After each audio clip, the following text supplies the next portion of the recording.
Ratios and proportions. The easiest way to think about ratio is a fraction.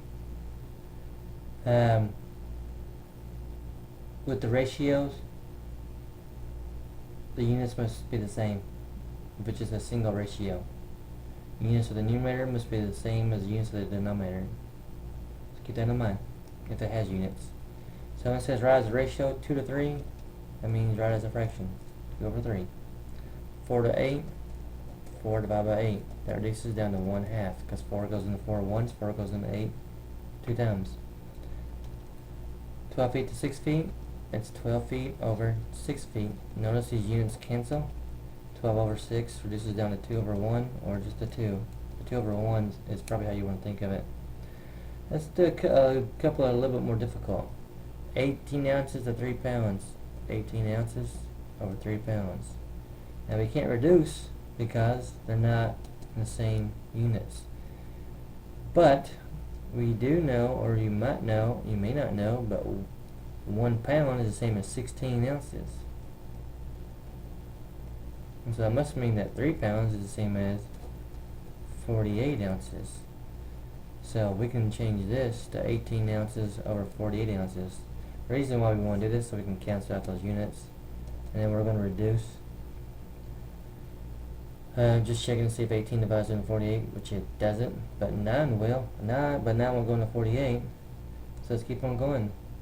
6 will go into 18 3 times, and 6 will go into 48 8 times. Did you catch my thought process?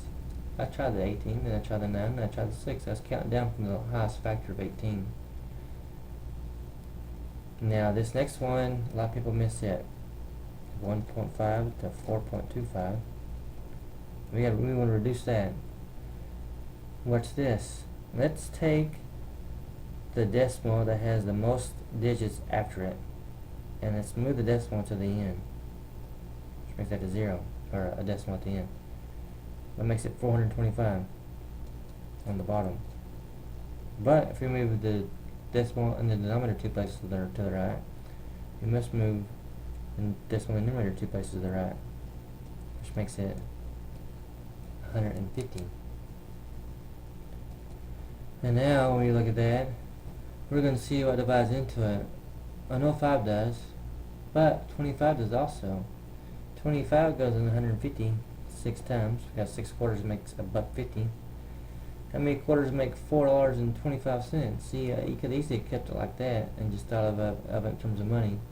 Either way you want to do it. So if you think of quarters into $4.25, 4 quarters makes $1. 16 quarters makes $4. So 17 must make $4.25.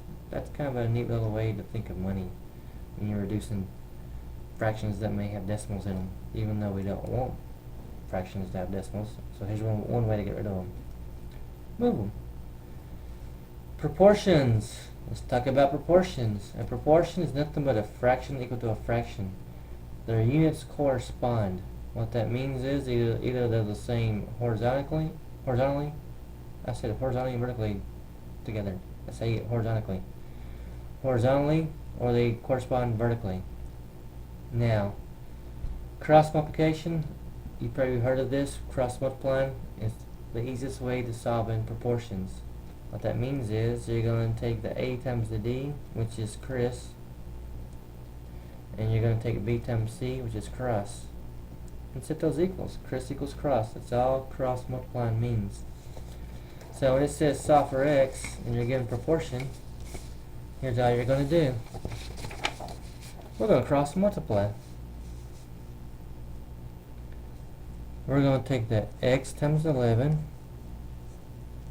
then 4 times the 8, and set those equal to one another. And we're going to solve. X times 11 is the same as 11x. 4 times 8 is 32.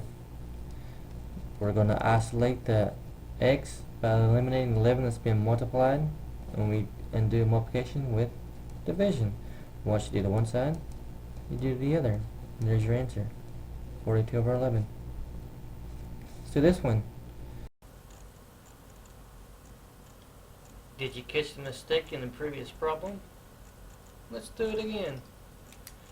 We're going to cross multiply like we did previously. We're going to take the x times the 11, then the 4 times the 8. X times 11 is 11x. 4 times 8 is 32. To isolate x, we're going to divide both sides by 11. Cancel out the 11s because 11 divided by 11 is a 1, and 1 times x is x. And we're going to leave 32 over 11 as it is, since it doesn't simplify. And that's your final answer. Did you catch the mistake? 4 times 8 is 32, not 42. So this one, let's do it with as many or as few steps as possible. 7 times x is 7x. 8 times 15 is 120. Set those equal to one another. When you cross multiply, you're trying to eliminate the fractions. And let's divide to isolate the x, and we are done. That does not reduce. 7 will not go into 120. Now here's one question that represents the value of proportions. You can solve questions like this. Even though I know there's other ways to solve it, but let's use a proportion. Let's read it. If you travel 300 miles in 7 hours, stop right there. That's a proportion. 300 miles for every 7 hours. The question is, how many miles will you travel in 12 hours? Well, there's another fraction there. But here's the thing. We need the units to correspond. Remember what I said about proportions? Their units must correspond. So, before I even look at the numbers, I know that my units of my second fraction and my proportion, on top they have to be miles, on the bottom they got to be hours. The 12 represents the hours. We don't know how many miles, so we call it x. That's our proportion. Now we're going to cross multiply. When I cross multiply, I'm actually going to ignore the units because they can get in your way. So let's just go 300 times 12, which is 3600. 7 times x, which is 7x. To solve, you divide by 7. And now I'm going to take out my calculator and type that in. And I'm going to round out to the nearest tenth place. We get 514.3. Don't forget the units. X were miles. And that's, I call this a unit proportion, because the units tell you everything you need. A unit proportion. So keep that in mind.